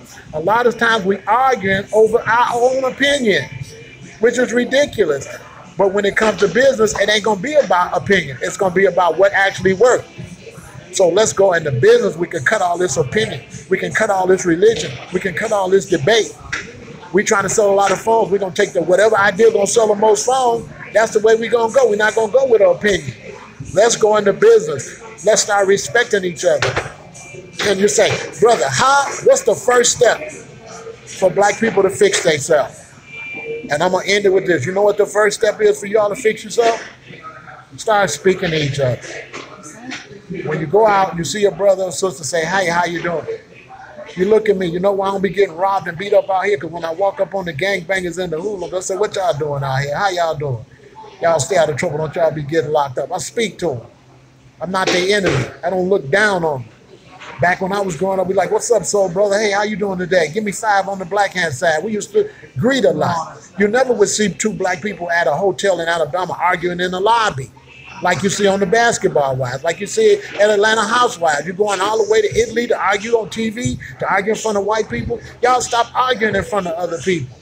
Cut it out. So people say, why delete their comments? I got 2 choices. You say something negative to me, I delete it. Because if I respond, now we look like 2 fools. I'm not going to argue with you in front of other black people. I'm not going to do it. So y'all got to start shunning people that like to argue, that like to fight. Because here in Chicago, people getting killed for calling each other names on the internet. You know, I see, and I hate to say names, but I'm going to because we're going to keep it a billion. I see Tyreek Nasheed, Boyce Watkins, and Umar, what they're doing, calling each other names. How they going to say they stand up for the black community while I'm here in Chirac? And when them BDs and GDs and the moles do that, them guns pop off. So you're doing stuff that we can't even do in the hood. So I ain't honoring that. I'm fucking with the hood. One thing, I'm in the music business. But people say you old. Well, my rappers don't think I'm old. My rappers don't like you talking crazy like that either. I be fucking with the youth, okay? And so I keep it a billion. And I love the youth, and I always support the youth. If they don't know what they doing, it's what it is. People say the music is negative.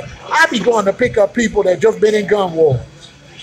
So when I put a beat on, it ain't fair for me to expect them to rap like Chuck D. I got a rapper, and I bring him in there, and he just was on YouTube and see some dude make a song about shooting his mama next time she go to the bus stop. What you think he gonna say when I put him on the mic? I'm in the business of art. So what I'm telling y'all is that the music is not ruining our community. Our community is ruining the music. When we was conscious and we was positive, that's what created Chuck D. That's what created KRS-One. That's what created Poor Righteous Teacher. They didn't create us. We created them. When you watch those old conscious videos, facts, I don't be bragging, but facts, when you watch them conscious community and you see that them novelties they got on, I sold them a lot of that stuff. I'm the one sold them Africa. I'm the one sold Bobby Brown that hat with that Africa on it. Facts. I'm the one they would come to. I'm in a lot of rap videos. I just don't tell y'all. I am in rap videos. I sold them the paraphernalia. So because we was conscious, it created conscious rap. Because y'all is violent and love to argue, y'all the ones creating drill and trap. The artist ain't creating the hood. The hood is creating the artist. So if the hood changes, the music would change. I love y'all. Stay positive. And remember, can't nobody kill black people. So stop. Can't nobody kill them. Get that out your mind. Get that out your mind. Because our creator ain't gonna let nobody do shit to us. I don't care what you call them. Our creator have loved us and protected us all this time. So you should give thanks to those lords and lordesses and gods and goddesses that have guided us all this time. So we're not weak like the Native Americans. We're not weak. Listen, black African Americans, we've been in slavery like 700 years. All other slaveries went 7,000 years, 5,000 years, 3,000 years. Black African Americans have been in the shortest slavery in the history of slavery. Nobody got free this quick. Facts. And we didn't get free till the 60s. All right? One. Well, people, I ain't got nothing else to say. There you have it. Brother Pharoah, Pharoah said that. Let's see. Joel said, I love you. Oh, Lord. Joel said, we don't die, we multiply. Tell Joel we appreciate his donation too. Yes, we definitely appreciate you, Brother Joel. Okay, so it is now 8:04. Okay, guys, I want to get ready to wrap this up, though. But like I said, I thank Brother Pharoah for coming in and chiming in with us on the live stream, though, because this has been one hell of a conversation. That's right. This sister trying to get her channel going, and I'm going to come over here because ain't no big eyes, little U's. We got to cut that out. And when we do get together and we pick somebody to be the CEO, let's respect them as the CEO, like white people do. All right, let's stick together. Let's love each other. Right. What did your boy Joel say? Okay, King Hazy, peace, Miss CT, peace, OG. All right, King, peace be unto you and to Master as well. Okay, TR5, yep, peace be unto you as well. That's my boy TR5. So, okay, so people that's on the back end who missed this live stream, you could definitely watch it and leave a comment on the bottom. Definitely show some love towards to myself, your girl C Temptation, and as well as Brother Pharoah. And with that being said, it's 8:05. I'm about to get ready to wrap this up. So for those of you who know my outro, you already know the deal. For people who are new to this channel, I'm going to say that I love you, I bless you, I have faith in you, I realize the Creator in each and every one of you. So like I said, thank you so much, Donna. I love you too. Thank you, thank you, thank you. So like I said, we're definitely going to come up with a part 2 on this. Make sure that you stay tuned for that. So until the next video, I'm officially dropping this mic. You all enjoy the rest of your evening. I bid you one love and bid you all peace. Stay out of trouble and God bless.